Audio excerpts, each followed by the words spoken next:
Nah, yuk, mau mulai. Tiga, dua, satu. Assalamualaikum warahmatullahi wabarakatuh. Perkenalkan, kami dari kelompok 7 akan membahas project bisnis yaitu Capture Your Hobby. Yaitu terdiri dari Arik Haikal Iskandar, ada saya sendiri Abdul Aziz, lalu ada Isam Dias Kristanto. Selanjutnya itu ada overview, yaitu eh, pada PPT kali ini ada latar belakang, kajian aspek teknik dan operasional, kajian finansial, dan kesimpulan. Pada latar belakang yaitu Capture Your Hobby ada sebuah platform atau aplikasi yang dibuat untuk para fotografer atau penggiat otomotif yang ingin menyalurkan hobi mereka melalui fotografi tersebut. Aplikasi ini digunakan oleh para fotografer untuk memposting hasil foto-fotonya yang nantinya dapat mereka jual kepada para penggemar otomotif yang merasa tertarik dengan hasil foto tersebut. Oke. Selanjutnya ada kajian aspek pasar, terdiri dari segmentasi, targeting, dan positioning.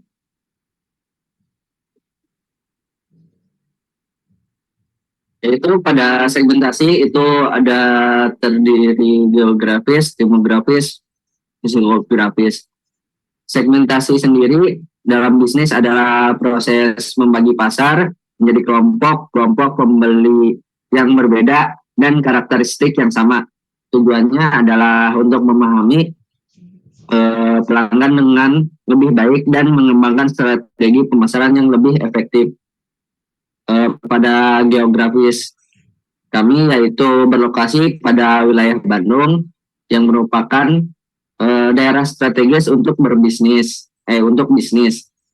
Dan selanjutnya ada demografis, memiliki target utama berdasarkan usia mulai dari remaja dan dewasa. Selanjutnya ada psikografis, aplikasi kami ini memiliki fungsi utama para penggiat fotografi dan otomotif. Maka aplikasi ini ditujukan kepada pengguna yang memiliki minat atau hobi tersebut. Oke, next. Selanjutnya ada targeting, yaitu proses memilih satu atau lebih segmen pasar yang ingin dicapai oleh bisnis kami. Ini merupakan langkah penting dalam strategi marketing karena memungkinkan bisnis untuk memfokuskan pada kelompok pelanggan yang mungkin memakai aplikasi kami berdasarkan hasil segmentasi target pasar atau bisnis ini.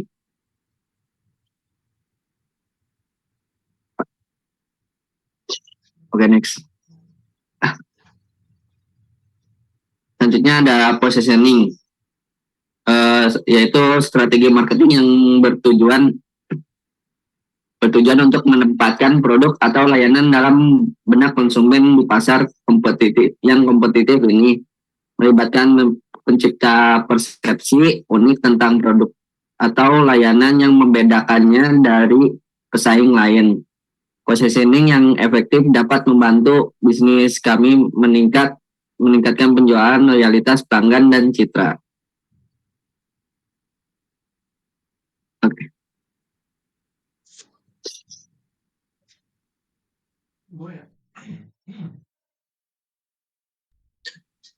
Lalu selanjutnya ada aspek teknik dan operasional yang terdiri dari pemilihan produk dan teknologi, kapasitas produksi, proses produksi, teknologi dan peralatan, fasilitas produksi, dan tenaga kerja organisasi. Pada pemilihan produk dan teknologi, ini dipilih berdasarkan kebutuhan pelanggan dengan produk yang inovatif dan teknologi yang efisien. Ide bisnis yang dipilih oleh kelompok kami itu adalah Capture Your Hobby. Jadi Capture Your Hobby itu adalah platform atau aplikasi yang dibuat untuk para fotografer atau penggiat otomotif yang ingin menyalurkan hobi mereka melalui fotografi. Aplikasi ini memiliki peran untuk para pengguna yang memiliki hobi dalam bidang fotografi, juga para pengguna yang memiliki hobi di bidang otomotif. Lalu perencanaan kapasitas produksi. Jadi dalam dunia bisnis itu perencanaan kapasitas produksi adalah sebuah proses penting untuk menentukan berapa banyak produk yang mampu dihasilkan oleh suatu perusahaan dalam jangka waktu tertentu.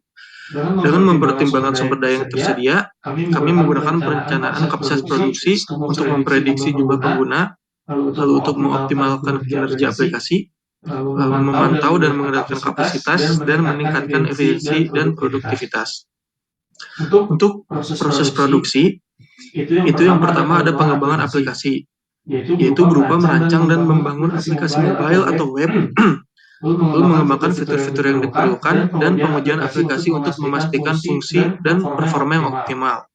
Selanjutnya ada akuisisi penjual, yaitu kita menjalin kerjasama dengan penjual berupa fotografer yang ingin mendaftarkan produk mereka dan mengumpulkan informasi harga dari penjual. Lalu ada pemasaran dan promosi. Melakukan pemasaran untuk memperkenalkan aplikasi kita kepada pengguna, juga bekerja sama dengan influencer dan media untuk meningkatkan brand. Lalu ada review aplikasi, yaitu tim aplikasi melakukan review aplikasi dengan mencoba menggunakan aplikasi untuk menguji kesiapan dalam menggunakannya. Dan aplikasi pun akan siap digunakan. Selanjutnya, teknologi dan peralatan. Jadi di sini kita identifikasi kebutuhan. Yang pertama ada kebutuhan teknologi, yaitu platform pengembang aplikasi. Itu kita bisa digunakan di Android, iOS, atau web. Lalu selanjutnya ada teknologi database, server, dan gateway pembayaran. Lalu peralatan yang dibutuhkan adalah komputer dan jaringan internet yang stabil. Selanjutnya ada fasilitas produksi. Jadi di perencanaan fase produksi ini diberi inisial dan diberikan keterangan luas area yang terdiri dari panjang dan total lebar untuk membuat gambaran layout untuk perusahaan kita. Fasilitasnya itu terdiri dari ruang utama, ruang meeting, ruang istirahat, toilet, dan musola dengan total area sebesar 1040 meter yang terdiri dari 2 lantai. Selanjutnya ada perencanaan kebutuhan tenaga kerja dan organisasi. Jadi penentuan berapa banyak tenaga kerja dan organisasi yang dibutuhkan itu perlu dilakukan perencanaannya. Dalam perusahaan kami itu terdapat peran-peran sendiri.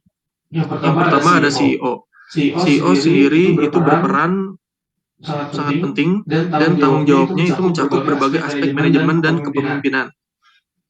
Tugas-tugas dari seorang CEO itu salah satunya menetapkan visi dan strategi. Juga CEO di sini mempunyai tugas untuk mengambil keputusan tingkat tinggi, manajemen tim eksekutif, komunikasi eksternal, pengawasan operasional, memanage risiko, dan mengembangkan bisnis dan pertumbuhan perusahaan. Lalu yang kedua ada manajer. Tugas-tugas utama dari seorang manajer di sini merupakan perencanaan, lalu organisasi, lalu ada pengarahan, koordinasi, dan pengawasan. Selanjutnya ada IT. IT di sini itu bertugas untuk mengelola infrastruktur IT, lalu mengembangkan dan memelihara perangkat lunak, juga bertanggung jawab atas keamanan informasi. Selanjutnya ada marketing and sales. Itu memiliki peran dan tugas untuk meneliti pasar, lalu untuk mengembangkan strategi pemasaran, pengembangan brand, juga menetapkan harga.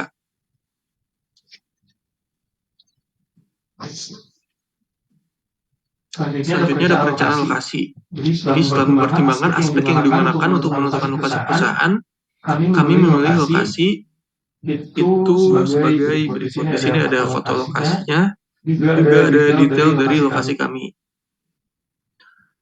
Lalu di sini ada 5 poin dalam perencanaan lokasi, yaitu aksesibilitas, infrastruktur, pertimbangan biaya sewa atau pembelian, keamanan, dan lingkungan bisnis. Nah, di sini ada kapasitas produksi. Jadi perencanaan kapasitas produksi itu adalah sebuah proses penting untuk menentukan berapa banyak produk yang mampu dihasilkan oleh suatu perusahaan dalam jangka waktu tertentu.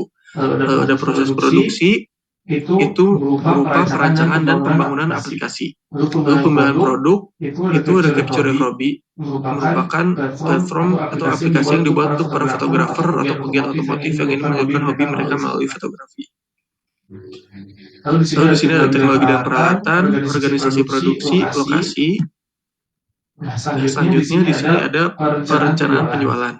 Jadi di sini terdiri dari asumsi penjualan yang terdiri dari berbagai paket email per tahun.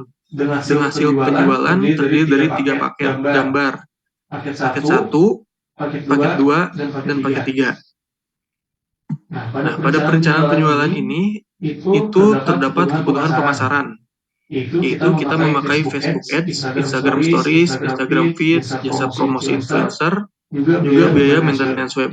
Dengan total biaya pemasaran itu sebesar 10.560.000.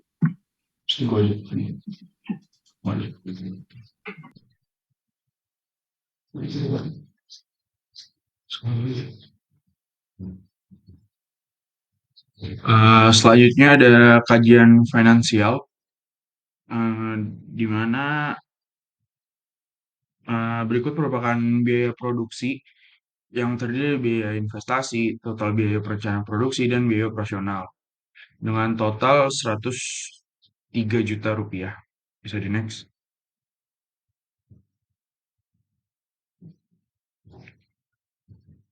Bisa di next lagi.